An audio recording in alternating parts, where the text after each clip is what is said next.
Bana, kati ya taarifa ambayo inazidi kusumbua vichwa vya wapenzi wengi wa soka hapa nchini Tanzania ni mojawapo kati ya taarifa ambayo iliweza kutolewa siku kadhaa hapo nyuma na mahakama kuu ya usuluhishi wa masuala mazima ya kimichezo, yani hapa nikiwa na maanisha CAS,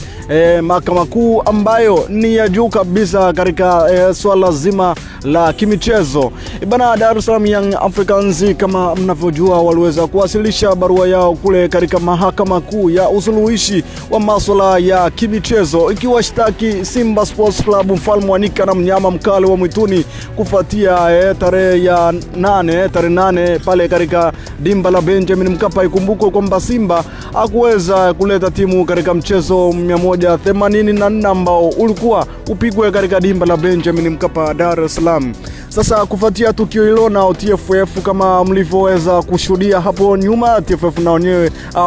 bodi ya ligi TPLB walionekana pia wakitoa taarifa ya kuahirisha mchezo namba 184 kwa kufuata vigezo na kanuni ambazo waliweza kuzibahinisha pale katika chapisho lao ambalo waliweza kulitoa pale katika mchezo huo husika. Sasa kufuatia tukio hilo, Dar es Salaam Young Africans waliweza kuibuka na kuweza kuwashtaki TFF na bodi ya ligi TPLB na Simba Sports Club katika mahakama kuu ya usuluhishi wa masuala mazima ya kimichezo. Sasa siku kadhaa hapo nyuma kama ulivyoweza kushuhudia, CAS waliweza kutoa majibu ya barua ambayo Dar es Salaam Young Africans waliweza kuiwasilisha katika mahakama hiyo, huku ikiwa dai Dar es Salaam Young Africans kurejea katika shirikisho lao ambalo ni TPLB TFF kuweza kuamua sakata hilo la Kariakoo Derby ambalo pengine mashabiki wengi wa soka hapa nchini Tanzania wanasubiri usuluhishi wa sakata hilo, huku wananchi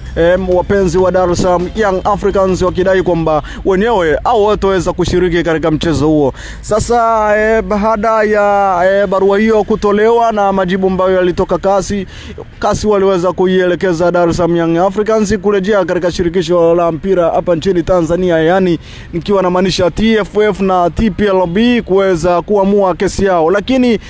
swali ambalo lilibaki katika vichwa vya wapenzi wengi wa soka hapa nchini Tanzania, lakini kama itoshi na wapenzi wa soka duniani, ilikuwa ni kwamba inakuwaje CAS wanaweza kurudisha kesi hii kwa shirikisho la kabumbu nchini Tanzania na TPLB wakati hao ndo walikuwa watuhumiwa katika kesi hiyo ambayo Dar es Salaam Young Africans waliweza kuiwasilisha pale FIFA. Sasa baada ya tukio hilo kutoka, waliweza kutoka hadharani na kudai kwamba wenyewe wapo tayari kushiriki mchezo huo na pengine hawatopeleka timu katika mchezo huo ambao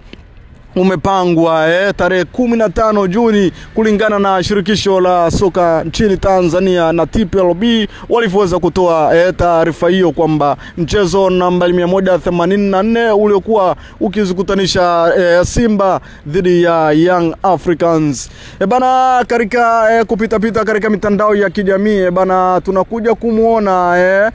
mojawapo wa bodi ya wakurugenzi pale katika timu ya Dar es Salaam Young Africans akitoa chapisho na kudai kwamba Yanga wanayo nafasi au kwamba FIFA kama FIFA wana chemba maalum ambapo wanaweza wakakata rufaa na kupeleka malalamiko hayo. Ndio maana Yanga pia waliamua kwamba lolote na liwe hawataweza kupeleka madai hayo na malalamiko yao katika shirikisho la kabumbu nchini Tanzania, kwani wenyewe pia walikuwa ni washtakiwa. Sasa kufuatia hilo uongozi mzima wa kikosi cha wananchi Dar es Salaam Young Africans uliamua kwamba wenyewe hawatakuwa tayari na tarehe ambayo imeweza kutangazwa siku za hivi karibuni na shirikisho la kabumbu nchini Tanzania TPLB, wakibainisha kwamba mchezo huo namba 184 Simba na Yanga utaweza kupigwa katika dimba la Benjamin Mkapa, Dar es Salaam katika tarehe ya Juni 15. Hivyo uongozi wa Yanga hauko tayari kupeleka timu katika mechi hiyo husika. Sasa kama nilivyoweza kukwambia kwamba Dar es Salaam Young Africans kulingana na vigezo na vipengele ambavyo FIFA waliweza kuviweka kwamba wanayo haki ya kuweza kupeleka shtaka lao na shauri lao katika mahakama ya juu kabisa na kuweza kuwasilisha pale katika shirikisho la kabumbu duniani FIFA, ambapo wapo na haki ya kuweza kuzipitia details zote na taarifa ambazo wataweza kuletewa na kikosi cha Dar es Salaam Young Africans, kwani FIFA pia inayo chemba maalum ya kuweza kusikiliza kesi hiyo ikiwa shirikisho la ndani ya nchi husika limeshindwa kutatua kesi hiyo. Na kama itoshi pia, kama wameweza kufuata vigezo hivyo vya ambavyo vimebainishwa na FIFA shirikisho la kabumbu duniani, kama wameweza kufuata vigezo hivyo, basi Yanga wanayo haki ya kuweza kusikilizwa. Sasa kufuatia hilo shirikisho la mpira duniani lipo tayari kuweza kuwasikiliza Dar es Salaam Young Africans wakati wowote, kwani ipo chemba maalum ya kuweza kusikiliza shtaka hilo la Dar es Salaam Young Africans. Hivyo uongozi wa Yanga upo kwenye harakati nzima za kuweza kuiandikia FIFA taarifa au barua yao rasmi iliyokuwa ikiwashtaki TFF, TPLB, amini bodi ya ligi pamoja na kikosi cha mnyama Simba na mfalme wa nyika wa mwituni kufuatia tukio ambalo liliweza kutokea kunako tarehe 8 pale katika dimba la Benjamin Mkapa kwa kutoleta timu uwanjani, huku wakitoa vielelezo vingi na madai ya kwamba wameweza kunyimwa haki ya kufanya mazoezi siku moja kabla kama ilivyo katika kanuni za TFF na TPLB, kwamba timu ambayo ni ngeni inayo haki ya kupata uwanja wa kufanyia mazoezi, kiwanja ambacho kitahusika katika mchezo husika, kufanya mazoezi hayo kabla ya mchezo huo husika. Lakini kikosi cha mnyama Simba akikuweza kupata nafasi hiyo kwa sababu walipokuja katika uwanja huo siku moja kabla ya mchezo waliweza kuzuiliwa pale katika geti la dimba la Benjamin Mkapa hapo Dar es Salaam. Sasa kufuatia hiyo Simba kuweza kupeleka timu katika mchezo huo husika. Bana, mambo ni mengi katika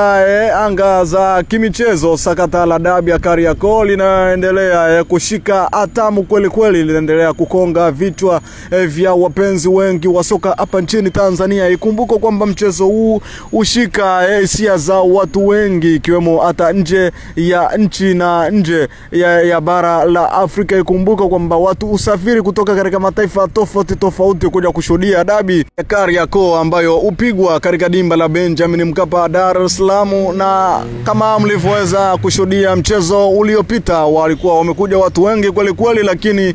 kama mlivyoweza kuona mchezo ukuweza kuchezwa pale katika dimba la Benjamin Mkapa Dar es Salaam, mambo yalikuwa ni mengi. Mtazamaji wa Steam TV, Steam Media, na kusina kukusisitiza kwamba endelea kukaa karibu na Steam Media, kwani hapo ndo mambo mengi yanazidi kuchukua nafasi, kwani tunazidi kuleta taarifa nyingi kweli, ikiwemo na hizi za dabi ya Kariakoo ambazo zinazidi kuchukua nafasi katika sekta nzima ya kimichezo. Bana, mambo ni mengi kweli. Mimi naitwa Latini, lakini katika sekta nzima ya uandaji na utayarishaji wa makala hii hapa na taarifa hii nzima yupo Steven Mapunda, lakini kama itoshi yupo na Damian Mapunda ambaye anahakikisha kwa kiasi kikubwa tunaweza kukufikishia taarifa hizi za ukweli kabisa. Bana, kama unataka kukaa na karibu na Steam Media na kuendelea kupata taarifa hizi na mwendelezo wa dabi ya Kariakoo, cha kufanya ni rahisi kabisa. Jiunge na familia hii kwa vigezo rahisi kabisa kwa kubonyeza neno subscribe hapo chini ya simu yako au TV yako. Utaweza kuwa umejiunga moja kwa moja na familia hii kubwa kabisa ya kimichezo. Mimi ni Latin.